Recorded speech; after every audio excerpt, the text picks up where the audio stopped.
안녕하십니까. 파주인 해피코리아 내정성입니다. 오늘은 민중당 김영중 파주시 의원 후보님을 모시고 인터뷰를 생방송으로 진행하겠습니다. 후보님 안녕하세요. 안녕하세요. 예. 먼저 후보님 소개 좀 부탁드릴게요. 네, 시민 여러분 반갑습니다. 우리 가족과 달려줄 노동자 후보 김영중입니다. 금촌, 원롱, 파주, 읍을 지역구로 해서 파주 시의원 선거에 출마했습니다. 저는 민중당이라는 진보정당의 후보입니다. 과거 민주노동당으로부터 출발해서 통합진보당을 만들었으나 박근혜 정권 하에서 해산당하고 다시 일어난 저력과 의지가 있는 정당입니다. 지난번 지방선거에서 통합진보당 파주시의원 후보로 출마했습니다. 아쉽게 낙선했고요. 그 이후 4년간 활동해온 내용을 간략하게 말씀드리겠습니다. 2014년 세월호 사건이 있었습니다. 세월호 진상규명을 위한 파주 주민모임과 함께 주로 금촌 지역에서 이 진상규명을 요구하는 서명운동과 거리 캠페인을 진행했습니다. 2015년 이재용 시장이 학교급식 조례 개정안을 발표했습니다. 이 개정안은 기존에 있던 시장의 학교급식에 대한 책임 조항을 삭제하고 친환경 조항마저 삭제한 굉장히 후퇴된 조례안이었습니다. 이것을 막기 위해서 파주 시민사회단체가 광범위하게 모였습니다. 파주 학교급식 네트워크라는 그 연대 단체를 조직했는데 저는 여기서 집행국장을 맡아서 마침내 시민들과 함께 그 이재용 시장의 학교급식 조례를 철회시킬 수 있었습니다. 2016년 박근혜 퇴진 파주 비상시국회의에서 한 명의 실천가로 활동했습니다. 2017년부터 민주노총 고양파주지부 사무차장으로서 주로 이 지역의 비정규직 노동자들과 함께 활동하고 있습니다. 4년 만에 찾아온 이번 지방선거에서 다시 한번 생활정치, 진보정치의 시대를 열기 위해서 이렇게 후보로서 인사드리게 됐습니다. 고맙습니다. 감사합니다. 후보님 출마 동기에 대해서 말씀하신다고 하면 어떤 게 있을까요? 네, 정치는 이해관계에서 출발한다고 생각합니다. 어느 정치인이나 자신과 자신이 속한 계층의 이익을 대변하고 있습니다. 저도 크게 다르지 않습니다. 지금까지 파주의 시의원들은 대부분 자기 사업을 크게 가진 사람들이 겸직으로 시의원까지 하면서 시의 지방 정책이나 예산 편성을 본인들의 어떤 사업에 유리한 방향으로 진행할 수밖에 없었습니다. 예를 들어서 파주에 화산 경마 도박장을 만든다든지 또는 임진강 준설공사를 지지한다든지 그리고 대형 전광판을 설치한다든지 심지어는 어떤 기업들과 뒷거래를 통해서 뇌물까지 받는 등 하나같이 우리 서민들의 이해관계와는 전혀 동떨어진 그런 일들이었습니다. 반면에 서민들과 이해관계가 밀접하게 연관된 일들은 좀 달랐습니다. 좀 전에 잠깐 언급했던 학교급식 문제라든지 그리고 노동정책. 파주에는 노동정책 전담부서가 없습니다. 이 파주시 공무원의 가장 작은 부서 단위가 팀인데 노사협력팀이라고 아마 있을 겁니다. 이게 유일하게 아마 노동자 들어가는 그 팀일 텐데 기업지원과라는 과 안에 속해 있습니다. 기업의 경영진들을 어떻게 지원할까를 고민하면서 노동자들과 좀 과한 어떤 갈등이 생기면은 안 좋기 때문에 이거를 해결하기 위한 그런 팀으로 하나 있을 뿐입니다. 노동정책이 없고 노동정책을 위한 예산이 없는 전국에서 정말 보기 드문 그런 지자체가 우리 파주시입니다. 생활임금제 어떻습니까? 우리 최저임금만 받고 살아가는 노동자들에게 꼭 필요한 제도입니다. 최저임금만 받아서는 생활이 영위되지 않기 때문에 실질적인 생활을 이렇게 영위할 수 있게 하기 위해서 생활임금제라는 걸 도입해가지고 지자체에서 어느 정도의 생활을 지원해 주는 것입니다.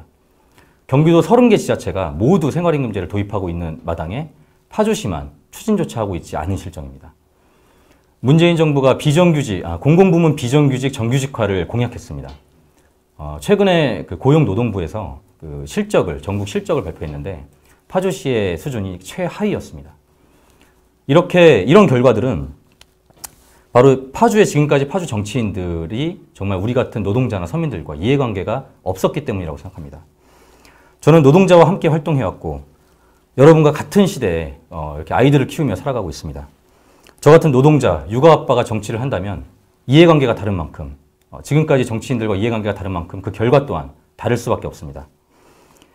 지금까지 파주의 정치를 자산가와 보수정당 위주의 개발정치, 토호정치라고 규정한다면 지금부터는 노동자인 엄마 아빠가 직접 참여하는 생활정치, 진보정치를 만들어가야 합니다. 기업하기 좋은 도시 이제 충분히 외치지 않았습니까? 이제는 노동이 존중받는 파주, 아이들 키우기 좋은 도시 함께 만들어갔으면 좋겠습니다. 그러기 위해서 시의원이 되고자 합니다. 고맙습니다.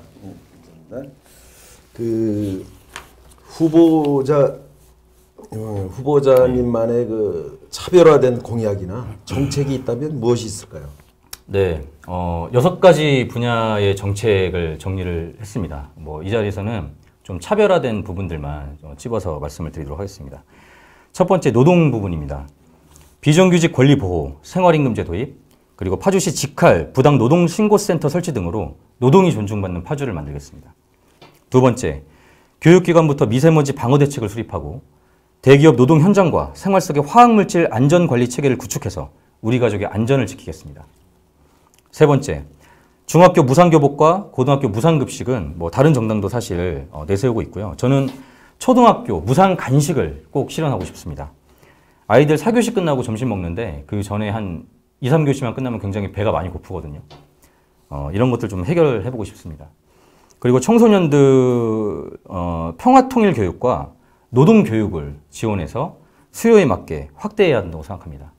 평화통일교육, 얼마 전에 평화통일교육 강사로부터 들은 이야기에 따르면 이젠 청소년 학생들한테 물어봤습니다. 북한하면 떠오르는 것이 무엇이냐.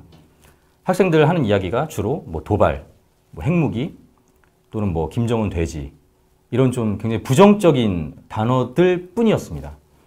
이제는 좀 바뀌어야 된다고 생각합니다. 이게 평화의 시대를 맞이해서 북도 이제는 대화의 상대로 존중하면서 좀 더 정확하게 좀 다른 부분들도 알아야 된다고 생각하고요. 그리고 노동교육.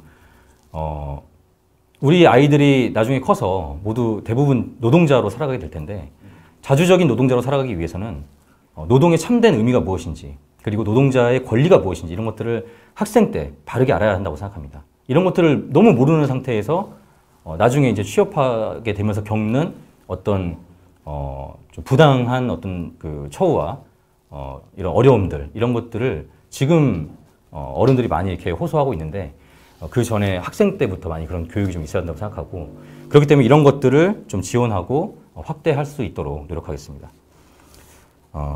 네 번째, 장애인 직업훈련센터 설립, 다문화가정 한국문화 교육 지원 등으로 장애인과 소수자의 권리를 지키겠습니다. 특히 장애인 같은 경우에 직업훈련센터 파주에 없다고 이 부모님들이 굉장히 많이 이야기를 하시고요. 장애인 고용 할당제도 현재 있는데 제대로 시행이 되지 않고 있다고 합니다. 철저한 이행 감독이 필요합니다. 다섯 번째, 작은 도서관, 공동 육아 카페를 단지에 설치해서 마을 공동 육아 시스템을 구축하고 가깝고 저렴한 생활체육 육성으로 이웃이 있는 마을 공동체를 만들겠습니다. 마지막으로 제가 자주 평화, 통일을 지향하면서 진보운동을 꾸준히 해온 후보로서 지금 평화의 시대를 맞아서 파주 개성 자매결연을 좀 추진하고 이거를 바탕으로 우리 지역 학생들부터 개성으로 좀 수학여행 한번 갈 수 있도록 꼭 한번 추진해 보겠습니다. 부족한 부분은 선관위에서 유권자 가정으로 발송되는 선거 공보물에 담도록 하겠습니다. 이번 선거를 통해서 정책이란 정말 이 머릿속에서 나오는 게 아니라 주민들 속에 있다는 것을 절실히 느꼈습니다.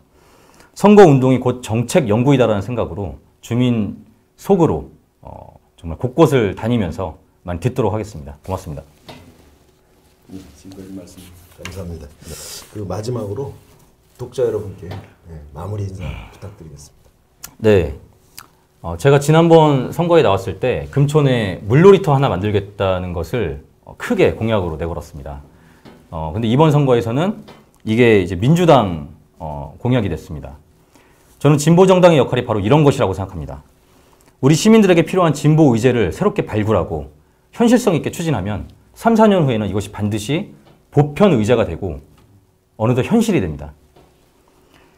시의원은 3등까지 당선입니다. 1등, 2등은 뭐 큰 정당들이 하게 되겠죠. 하지만 도지사, 시장, 거기다가 시의회까지 전부 이 거대 정당들이 하게 된다면 우리들의 정말 삶을 바꿀 수 있는 진보 의제, 너무나 아까운 이 진보적 가치들은 묻힐 수밖에 없습니다. 그렇게 되지 않도록 우리 동네에서도 시의원 3명 중에 1명은 꼭 진보의 시의원으로 만들어 주시기를 좀 부탁드리면서 마지막으로 제가 출마의 변에 좀 적었던 마무리 인사 말씀을 읽으면서 좀 마치도록 하겠습니다. 대기업의 경영진에게 저를 뽑아달라고 할 수는 없습니다. 제가 그 사람들에게 해줄 게 없기 때문입니다. 저는 노동자를 만나겠습니다. 노동 현장을 다니며 파주시 30만 노동자 가족을 이롭게 할 길을 찾겠습니다. 노동자인 엄마, 아빠들의 생활 속에 무엇이 필요한지 끊임없이 묻고 고민하겠습니다. 저 자신을 돌아보며 말입니다. 이것이 저의 정치적 선택이고 희망입니다. 이상입니다. 고맙습니다. 지금까지 민중당 김영중 후보자님을 모시고 인터뷰를 했습니다. 생방송으로 하다 보니 여러 가지 미숙한 점이 많았습니다. 양해의 말씀 부탁드리고요. 더욱 알찬 내용을 갖고 독자 여러분을 찾아뵙도록 하겠습니다. 생방송이 끝나고 네이버 TV, 유튜브, 파주인 홈페이지를 통해 업로드될 예정입니다. 지금까지 시청해주신 독자 여러분께 감사드립니다. 감사합니다. 감사합니다. 감사합니다.